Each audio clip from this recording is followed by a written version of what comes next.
to get into it today. Thought we, like I said, wanted to celebrate Black Music Month, which is in June, and just kind of get us hype. It's the afternoon. We've been having an amazing time at the Learning Exchange, a lot of gems being dropped. So I just wanted to keep the energy up and keep the energy going.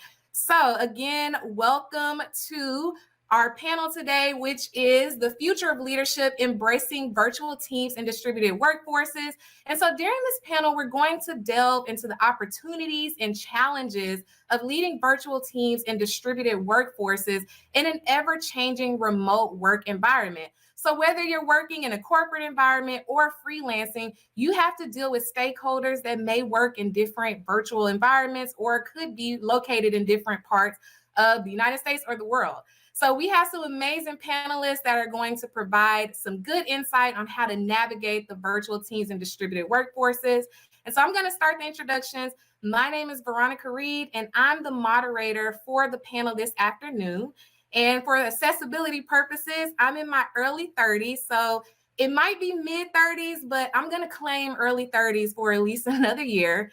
And I'm rocking my summer box braids. You know, I think all of us know in the summertime, we love a good braid. And I have on a black and white shirt with some red glasses. So now I'm going to turn it over to the panel to introduce themselves, and we'll have Chappel go first, and then she can send it over to someone else to introduce themselves. Absolutely. Hello, everyone. My name is Chappel Billings. I have straight hair. My curls have been laid as of yesterday. I am wearing a long sleeve black and blue shirt. I am a former educator, over 20 years of experience as a special education teacher, a school and district administrator. I've since made a transition into the educational technology field in L&D. I was a director of digital learning and technology innovation for a nonprofit that provided college and career readiness curriculum for middle school students. But currently, I am a principal group manager at Microsoft, managing a group of technical program managers as well as UX researchers, and we work on the learning, engineering, and operations org. Pass it on to you, David. Hi, everyone. It's great to be here today. I'm David Winningham Jr. I have been a learning and development professional for, I think it's 17 years now. I am 51 proud years old, wearing a burgundy shirt, having fun with this great group of panelists. I have worked in multiple industries, including the mortgage, employee staffing, and big tech. I currently work for Juniper Networks as a sales effectiveness trainer for the global revenue enablement team. Basically what I do is stay focused on onboarding programs and training sellers in classroom. My specialty is running hybrid classes where I'm training in person and online at the same time, which has its own challenges. So I'm really excited to be here, and I'll turn it over to Loy. Thank you, David. Hi, everyone. My name is Loy Campbell. I'm wearing a white shirt. I'm in my early 40s, and I guess my haircut, you could call it a taper fade.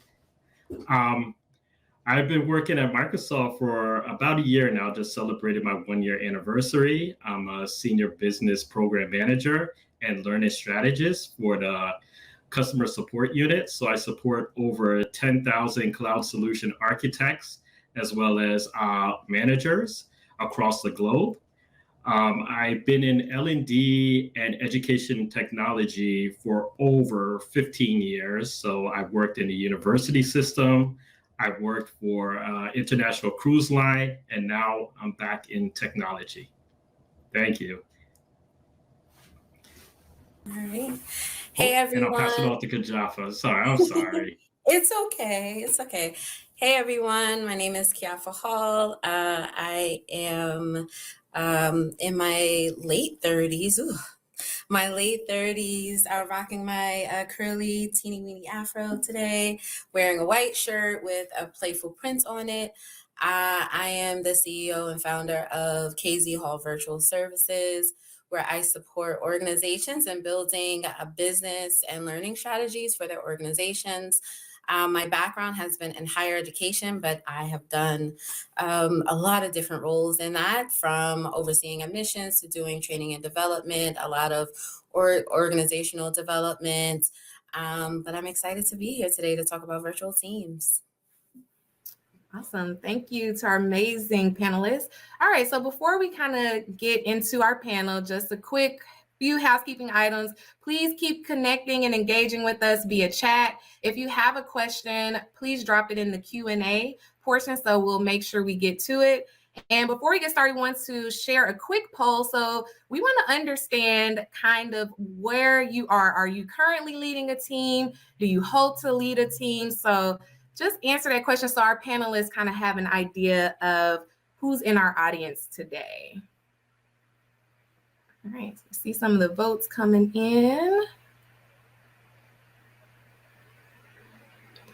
Okay, cool. But it looks like we have a good mixture of people leading teams and hope to lead a team one day. So this will be a great insight for you because most teams are now either hybrid or virtual in some way. So now we're going to get into our panel. So the first question that we have, and this question, I'm going to pose it to Chappel, is what unique leadership skills are required to effectively manage a virtual team or distributed workforce?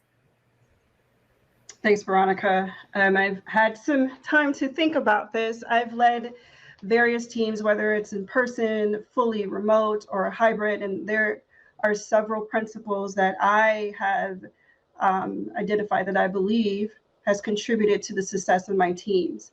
One of those is maintaining a people-first perspective. I understand we have a job to do. We have OKRs and KPIs we need to make sure that we hit. That's not my first and foremost priority.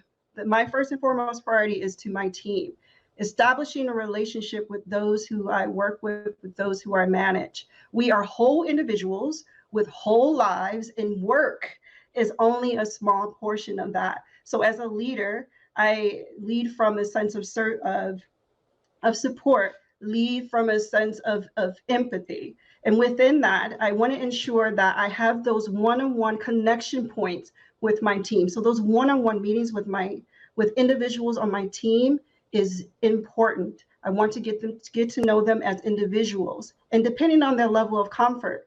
Sometimes we talk about program status updates, but other times it's just how your mama and them doing. You know, sometimes you might not want to connect with your manager on that level, but it's just important to have some sort of a relationship and some sort of connectedness on the human level with the individuals on your team.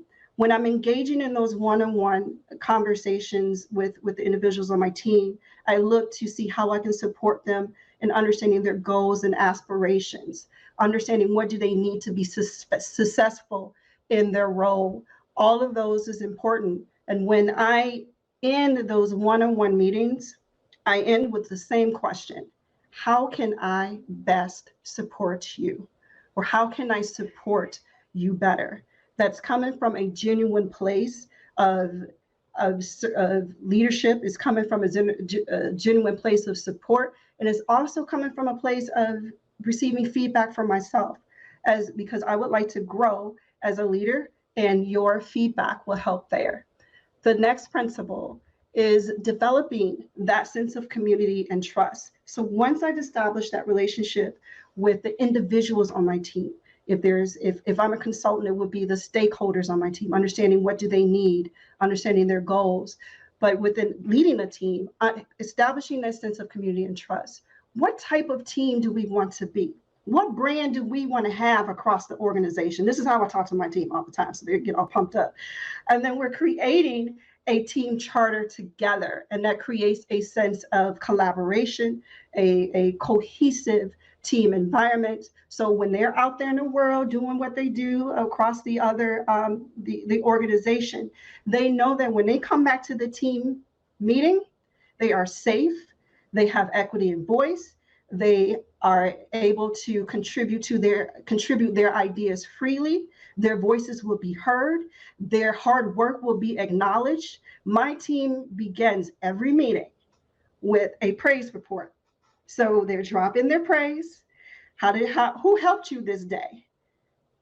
Give yourself a pat on the back. That way they're able to acknowledge our wins as a team, and we're able to work through challenges as a team. The third thing is having a concise and clear and transparent mode of communication. So as a leader, I'm going to have to be able to communicate to my team so that we can level set on the priorities of the organization or the company, and how do we contribute to those priorities. Having regular and transparent models or modes of communication is important, whether it's email, whether it's video, whether it's chat.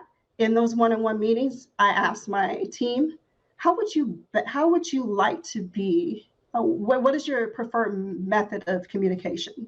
And that way I can tailor how I'm communicating with the team. So all in all, just having that sense of getting to understand your stakeholders, getting to understand your team on an individual level, establishing a team community, a sense of trust, and then having concrete pathways for communication in order to allow your team to work in their best selves and to work efficiently. Awesome. Thank you, Chappell. I really liked the idea of the team charter. So working together as a team, or, if you're a freelancer, working with your stakeholders to really understand kind of that what we're hoping to get from this, and making sure we're all clear on our expectations, even if we're not in the same environment all the time. And definitely love the idea of a praise report. I think it really just kind of level sets the room and, make sure we're all connected together before we kind of get into the grind of the day-to-day work. So anyone else on the panel want to add anything to that question before we move on? All right, perfect. So our next question, and this I will pose to Loy. Can you share your strategies for building strong interpersonal relationships and managing conflict in a virtual team? Great. Thank you, Veronica. I think Chappell hit on every point that I want to address here. It's all about creating that personal space, being that one to connect and creating that relationship between you and your team, and also to have that same connection throughout the team. It's all about creating a safe space for your team. What you want to do is pretty much lay down governance in terms of strategy, execution, as well as support between your team. You want to have clear communication channels, whether it's through email or even a quick, at Microsoft we use Teams, other places they use Slack, something quick and easy for everybody. What you want to do is also host regular team meetings as well as one-on-one, so you can get that personal feel and also share your wins, recognize strategies, recognize best practices that are out there that many individuals implement that work, and it's just sharing ideas amongst each other. In terms of managing conflict, it goes back to a safe space. We're all adults here. We're all trying to meet that common goal. To have that safe space to address any conflicts or issues that are out there, you want to kind of facilitate the conversation between teammates. You want to facilitate conversations between your stakeholders as well, just to see that we can all meet that common goal. Awesome. Thank you, Loy. Does anyone else on the panel kind of want to add to how they manage conflict? Yeah, Kijaffa. Well, managing conflict, I think the first thing you need to do is not avoid it.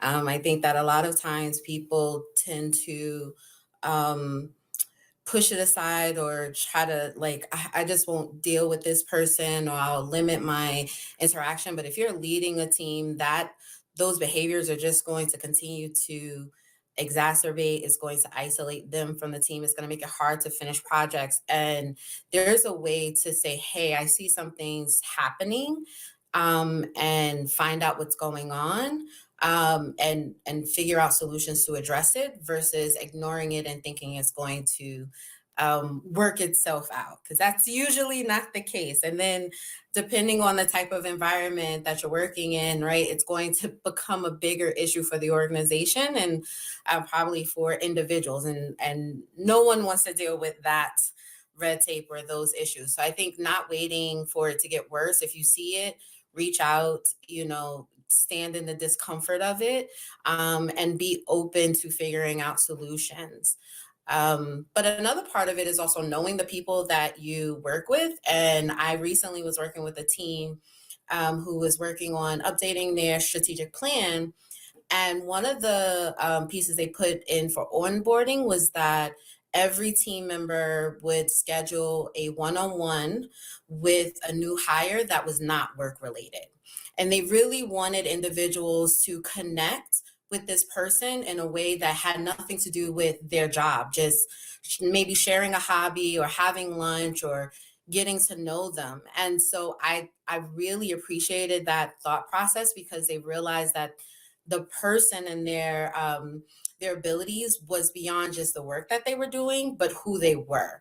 And understanding who they were would help them to better connect as a team. And so finding ways to connect, everyone's not your friend, right? But finding intentional ways to just know people, especially in virtual situations, helps it to make it easier to collaborate when you're not necessarily sitting next to that person in an office.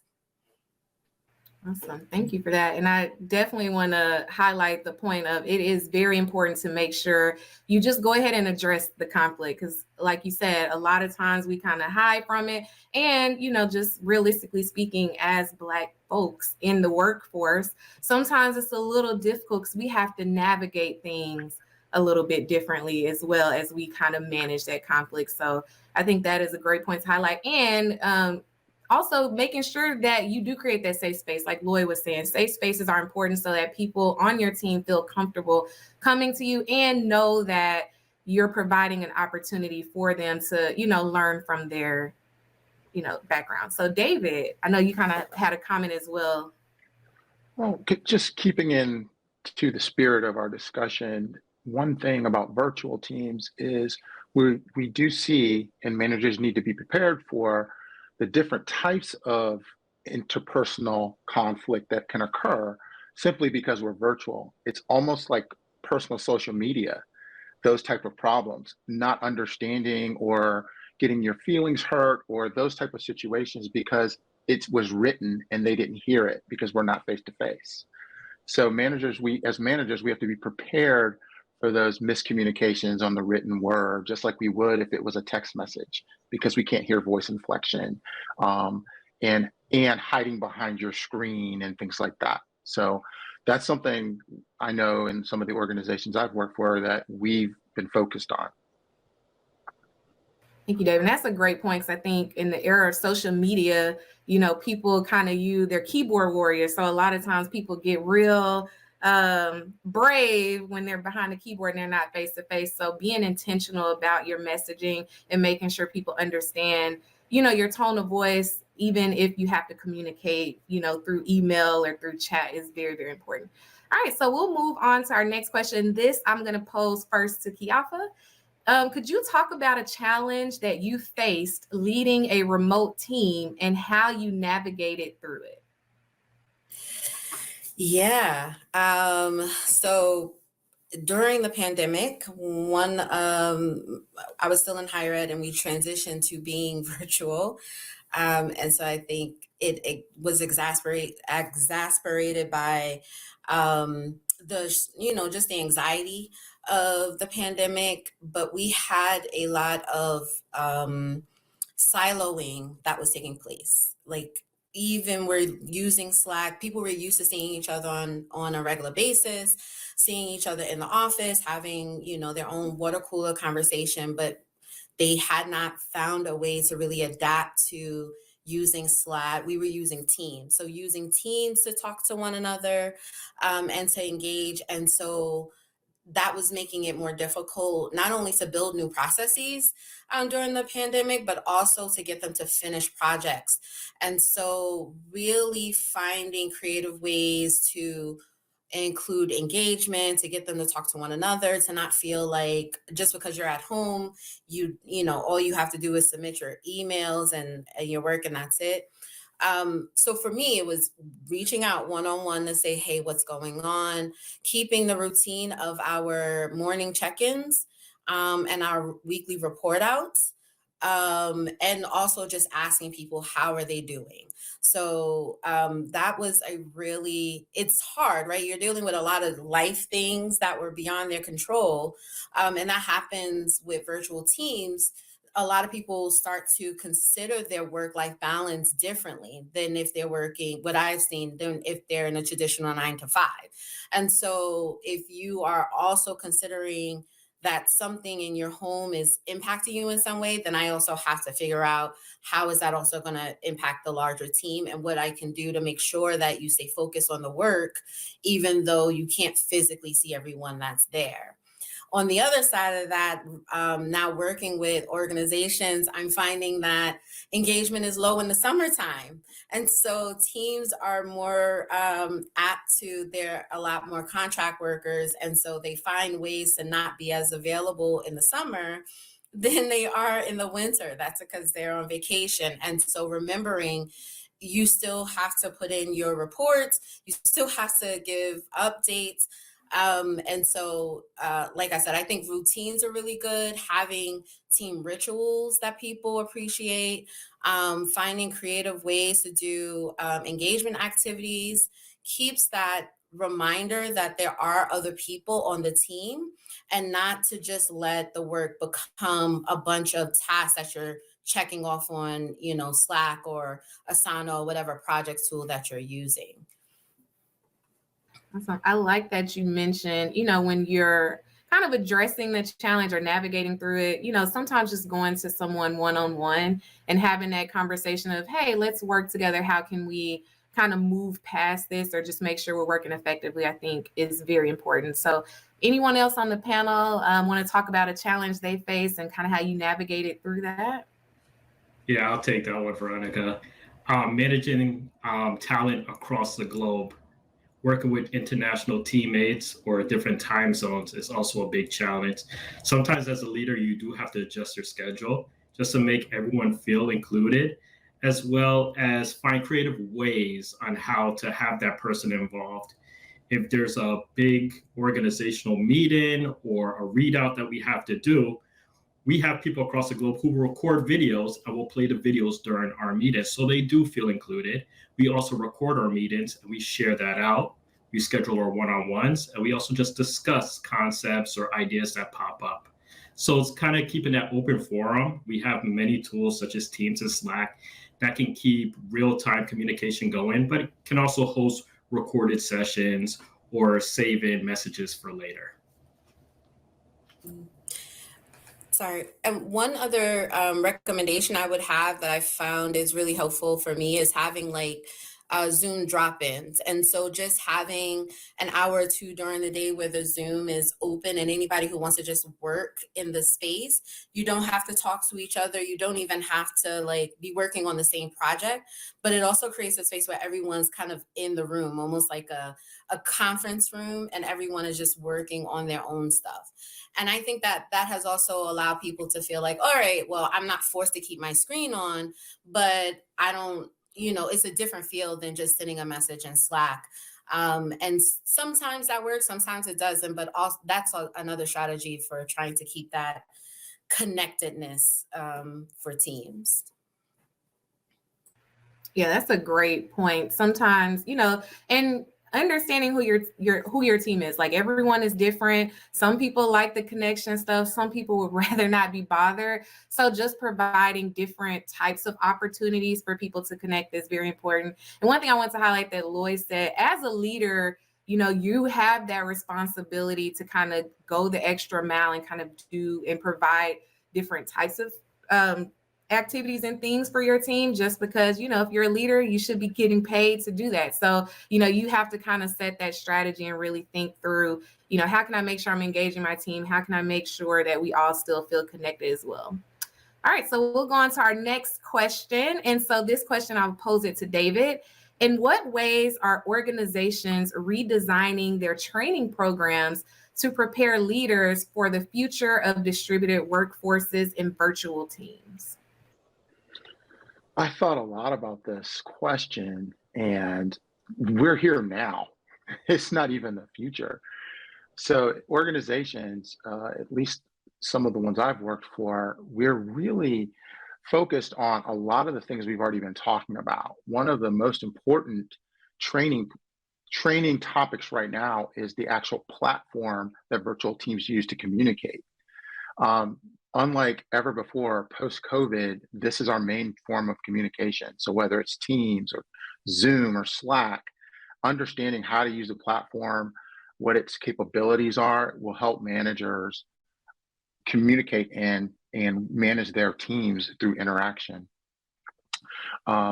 Soft skills for managers that we've been discussing, because it's virtual teams, but also hybrid teams. So you have people in the office, but also remote. So training programs, HR departments are requesting training programs that will address that. How do you get those teams to work together? Because when one employee has access to the manager face to face and the other only through Teams, then how do you engender trust? How do you engender a sense of team with those hybrid teams? So we're seeing training programs come up, be released around those topics. For employees, it's in organizations, we are having to create, and this is a group of instructional designers. We know we are creating a lot of remote training, and it's changed to micro learnings because these people are sitting at home, not able to come in because they're remote workers. So we're not doing the 2-hour sessions any longer. So changing our training programs to micro learnings to get everything they need to be successful in their jobs. So these are just a few of the things that we're seeing come out insofar as training, but it really has to deal with, we're seeing more and more training programs that are addressing the things we've been discussing today. Awesome. Thank you, David. And one thing that we're doing at our organization, we've been focusing a lot on leading high performing teams. And so a big component of that is, keeping people engaged in a virtual workforce. And now that the workforce is kind of going more hybrid. So at first companies were all in for the full virtual environment. And now you're kind of seeing the shift where it's kind of, come in a couple of days. So we've kind of moved to more blended programs as well. It's like, some of it is virtual, some of it we bring people together in person. So anyone else on the panel want to share kind of what they've seen, what their organization might be doing now that we're kind of in a more virtual hybrid environment? Yeah, I'll happily share. It's just adapting that learning experience, especially across the globe.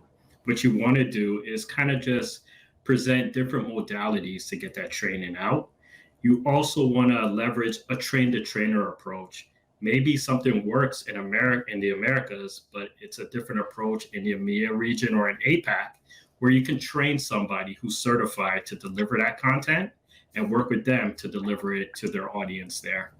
And then, of course, leveraging online learning, micro learning, podcasts, something quick and easy is great for getting that general information out. And then working with virtual instructor-led training, you can do that deep dive. We can use collaborative tools to have everybody engaged. So thank you, Loy. Anyone else want to share on that topic? All right. So for our next question, this will be open to everyone on the panel because I would love to hear from you. So in your opinion, how will the future of work evolve, and what will be the role of virtual teams in distributed workforces? And also, I want to know what you think in the chat. So this question is open to not only our panelists, but it's open to our audience as well. So let us know in the chat kind of your thoughts on this question as well. So I'm going to we'll start with Loy with this question. I have 2 words: flexibility and empowerment. And I'll leave it at that. All right, short and sweet. All right, David, what are your thoughts? What's your opinion on this?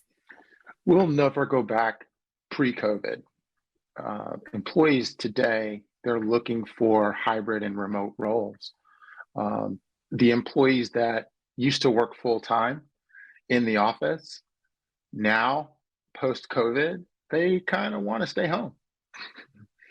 And companies are coming up with different methodologies to try to figure out how to entice them back, where we'll buy them lunch or provide food or provide this or that. But employees want to stay home. So we need to embrace the fact that we're going to work in a virtual world where most of the teams. Last week, I was in San Jose, California, and I saw all the empty buildings post-COVID. And that's the world we live in right now. All right, Chappell, what is your opinion on what the future of work looks like? Well, I think it will, from the leadership perspective as a manager,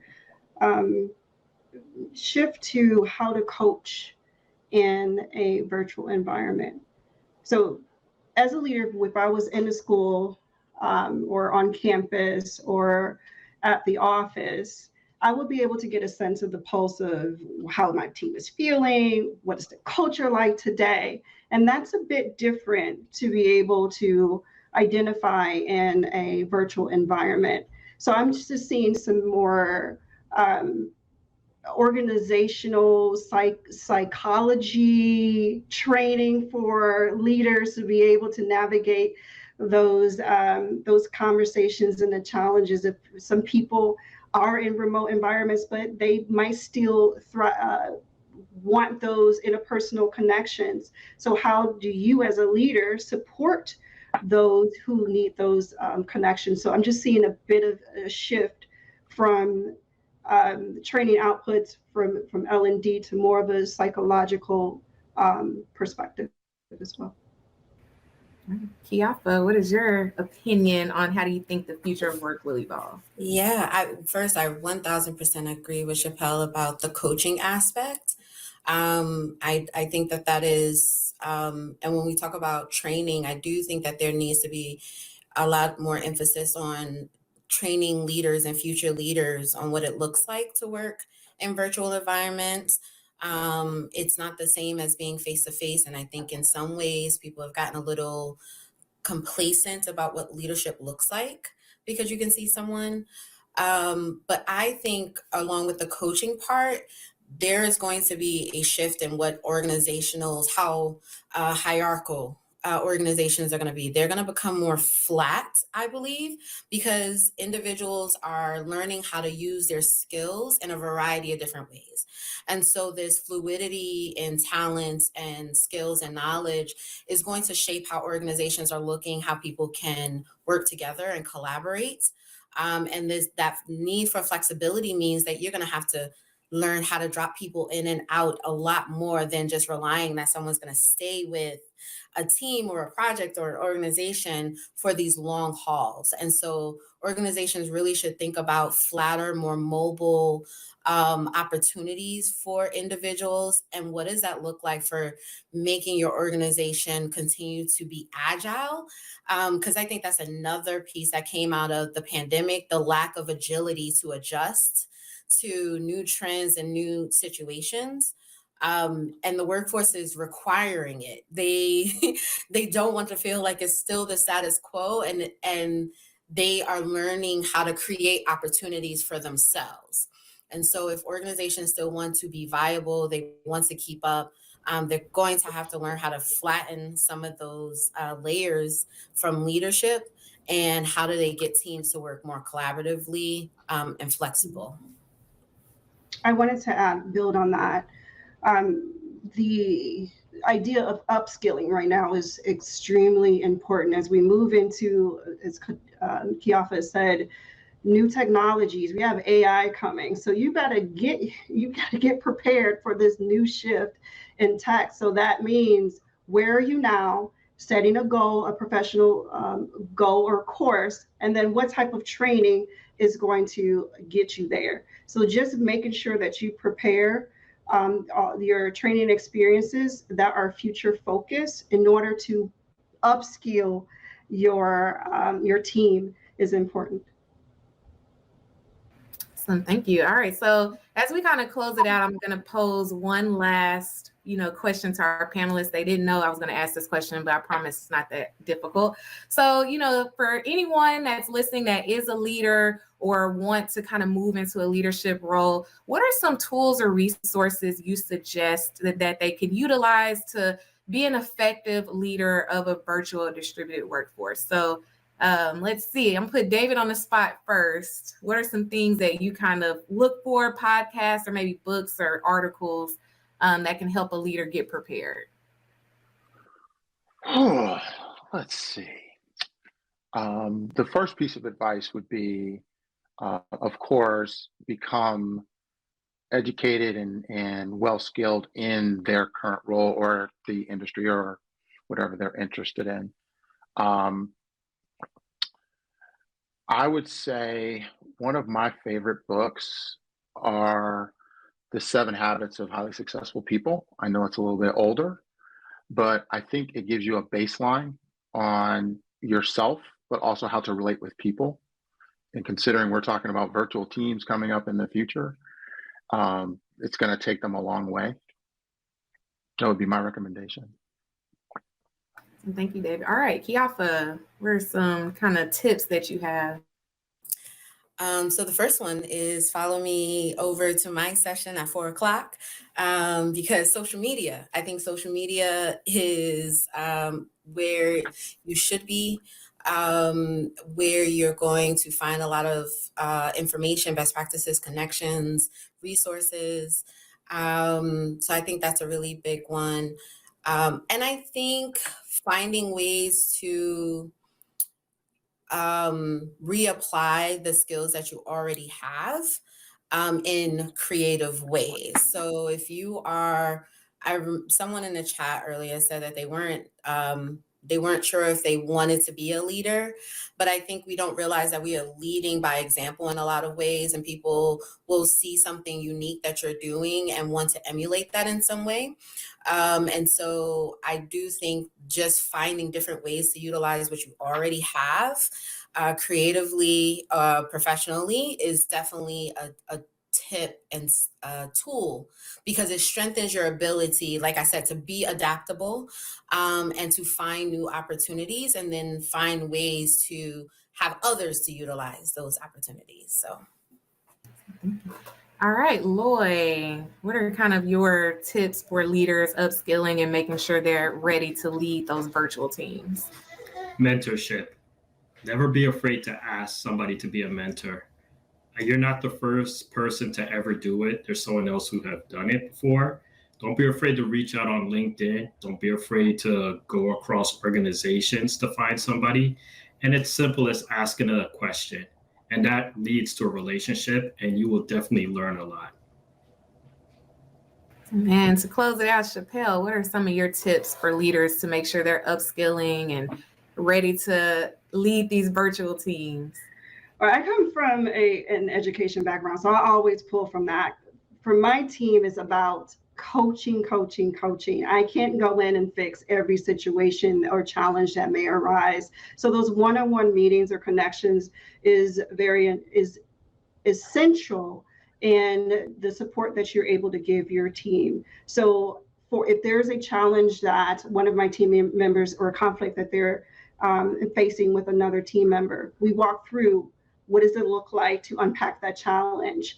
We do role plays on the back end. So then when we're in the virtual team setting, I'm able to observe, and then we're able to unpack that as well. So just getting your coaching skills up. You don't have to solve every problem for everybody, but you can empower people to be able to be problem solvers. Awesome. Thank you so much. And there's been some great resources dropped in the chat. So I encourage you to kind of scroll up and see some of the resources that the audience has put in the chat as well. So big thank you to our panelists for sharing their insight today. Thank you, audience, for joining our panel, The Future of Leadership, Embracing Virtual Teams and Distributed Workforces. And as a reminder, please make sure you fill out the survey that you will receive on Monday. And because we want to know how to get better, we want to know how we can make this a better experience. And so you could also be possible win a $50 gift if you fill out the survey. And so, of course, I have to close it out with a little bit of music. I was just jamming. May I answer a question that was in the chat? Yes. Someone asked, I was trying to find it to type about tools that you can use to keep yourself organized when managing virtual teams. There's lots of different like project management tools, whether that's Asana or Trello, that you can use to organize yourself. Slack is a really great one. If you have different teams, you can create different channels for people to connect on. And one that I work with one organization with is they like to drop different voice notes to one another in an Excel sheet that they keep on their Google Drive. It's their own creative way. It's very cute. But whatever way works for you, don't overcomplicate it. So use what you have.